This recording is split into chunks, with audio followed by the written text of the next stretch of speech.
This program is provided by Universal Genesis. Welcome back to the Deep Dive. Today, we are tackling something huge, cracking the code of Immanuel Kant. Right. And when you hear that name, you probably think of, dense German philosophy, maybe the guy who saved science from the skeptics. And that is the textbook summary, for sure. But I think it completely misses the entire point of his project. Okay. Our mission today is to look past that and argue that Kant's whole system, all three critiques, wasn't really about establishing what reason can do. Yeah. No. It was, first and foremost, a calculated, almost political maneuver to prove the limitation of reason, its incompleteness. And that completely flips it. So it's not a constructive project, it's a defensive one. Profoundly defensive. You said it perfectly. The goal wasn't to build a new tower of knowledge. It was to build a maximum security fence around something precious. And what was that? Faith. The key to all this is his own confession, and he's very clear about it. He said, I had to limit knowledge to make room for faith. He was building boundaries. He was putting a philosophical cap on what the human mind could ever truly know, specifically so that religion and ethics could survive. Okay, let's unpack that. I mean, if this was all a giant fence project, what was the threat? What was the crisis in 18th century philosophy that made him feel like he had to do this? The crisis was pretty simple, really. The modern world was tearing itself in two. How so? There were two huge opposing intellectual forces, and both of them threatened to just dissolve the foundations of everything. Society, morality, religion. Kant saw it happening. Okay, so tell us about these two dangers. The first danger was what you could call rationalist overreach. This is the line of thinking from, Descartes through Leibniz and ending up with someone like Spinoza. Right, the continental rationalists. Exactly. And their belief was that human reason was basically limitless, that through pure logic we could build these absolute systems that explained everything, the mind, the world, even God. Well, wait, why is that a threat? That sounds like the ultimate goal for a philosopher. But the threat was the trespass. If reason can explain God, then God becomes just another concept in a system. I see. He's no longer transcendent. He's just a gear in a machine. Think about Spinoza saying, God is nature. That completely removes any idea of a personal God, of freedom, of divine judgment. Religion just becomes cold mathematics. Yeah. Kant saw that as a kind of elegant atheism. Okay, so on one side you have reason getting too big for its boots, basically trying to absorb theology into logic. What was the other danger? The complete opposite. The empiricist downfall. Or you could call it a ground collapse. This is Locke and Hume. This is Locke to David Hume. Yeah. And Hume's skepticism, it's brilliant, but it's utterly devastating. Right. He showed that if all our knowledge comes only from our senses, then a concept like causality isn't a law of nature. It's just a psychological habit. We see one thing happen after another enough times, and we just assume a connection. We just expect it. But we don't know with any necessity. And if you pull that thread, then everything unravels, science collapses, physics is gone, there's no real basis for law or ethics, it's just chaos. Exactly. So you have this threat of atheistic rationalism on one side, and the threat of total nihilistic skepticism on the other. Kant's entire project was to find a path between them. By building a fence? By building a fence with very, very strict boundaries. Okay, that makes the motive so much clearer. He's not just playing an intellectual game. He's trying to solve a civilizational crisis. So let's get into how he built this thing. He used his predecessors, right? These philosophical enemies. He was a master at it, a master of philosophical recycling.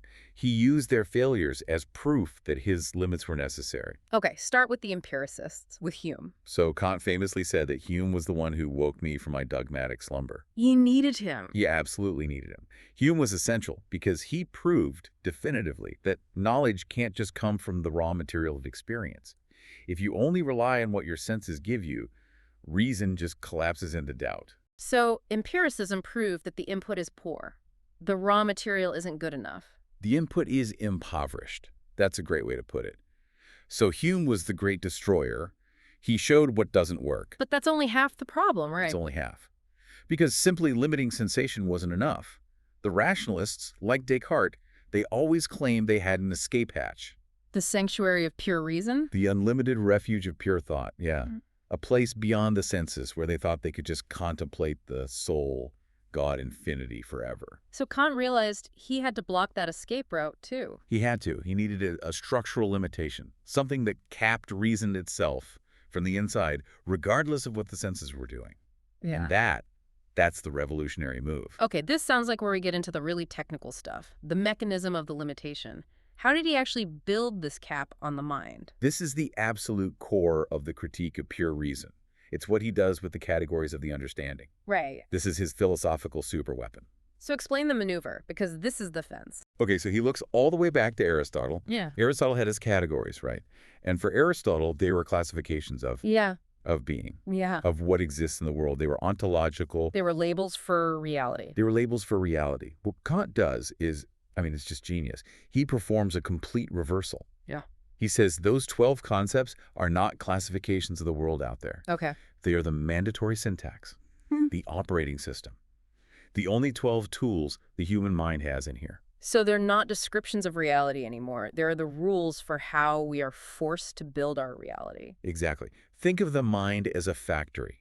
The raw material coming in is that chaotic sense data from Hume, just messy facts. Right. But on the factory floor, there are only 12 machines you can use to process it. Quantity, quality, relation, things like unity, substance, causality, and you have to use them. And if you don't, you just can't make sense of anything. You get nothing. And the key constraint here is the paucity of tools. He's saying our ability to build knowledge is forever stuck with this meager, mandatory little toolkit. So what's the ultimate consequence of this structural cap? It creates what you call the limit prison for reason. Hmm. Since our intellect can only operate using these 12 categories, any concept that tries to go beyond them or tries to apply them to something that's not from experience is immediately rendered unknowable. Like God, or the immortal soul? God, the soul, the world as a whole, all the big questions of metaphysics, they become what Kant calls transcendental illusions. So he's not proving them wrong. No, not at all. He's just proving that they are outside the jurisdiction of human knowledge. It's like trying to measure temperature with a ruler. The tool is wrong for the job. So we are, by definition, imperfect knowers. By our very structure, we are condemned to work with poor material experience and only 12 meager tools, the categories. And because of that, recognizing ultimate reality is fundamentally impossible. He demolishes the rationalist's ability to know God, to create this space for people to believe in him. That is an incredible foundation. But just making God unknowable isn't enough to actually save faith, which is where the other critiques come in. People often treat them as separate books, but you're saying they're all one coordinated strategy. One single thought policy, absolutely. Stage one, the critique of pure reason. That's the cap setting. Building the fence. Destroy the old rationalist palace. Yeah. Strictly limiting all knowledge to the world of appearances, the phenomenal world. No trespassing allowed. Okay, so then stage two, the critique of practical reason. This is where he starts bringing things back in. This is the sanctuary project. Now that he's shown that pure reason can't prove or disprove God or freedom or immortality, he reintroduces them. But not as things we can know. They are things we must postulate, things we have to assume are true for morality to even make sense. Okay, so you can't have moral responsibility if you're not free. Of course not. And a true, meaningful moral life implies that there's some kind of final justice, which requires an immortal soul and an order guaranteed by God. So he moves the big questions onto the high ground of morality. He creates this kind of detached palace for them. A protected zone, exactly, where science and pure reason can't attack them because they are functionally necessary for the one thing he thinks is absolutely certain, the moral law we feel inside us. It's a brilliant move. But there's a third book. He wasn't done yet. Not quite. He still had to deal with the problem of human arrogance, our hubris about creation. And that's the critique of judgment. People often see this as just a book about art and beauty, but you're saying it's the third cap. It's absolutely essential. It completes the whole hierarchy. The critique of judgment puts a cap on human creativity, on our ability to understand nature. How did it do that? He asks why we feel that natural beauty, a huge waterfall, a perfect snowflake, is somehow superior to even the greatest work of human art. And that's not just a matter of taste. For Kant, no. It's a philosophical judgment. It suggests that nature's reason is superior to human reason.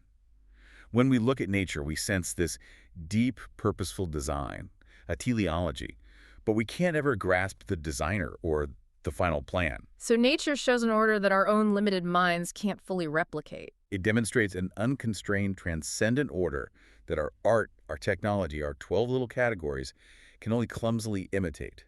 It keeps us humble. It completes the defense. It completes the hierarchy. At the top, you have God, divine reason, unknowable, but morally necessary. Below that, nature, with its trace of unconstrained order, and at the bottom, human reason, forever limited by its 12 categories. The fence is complete. It's an absolutely stunning, comprehensive architecture, and it was all designed to protect faith and morality from modern thought.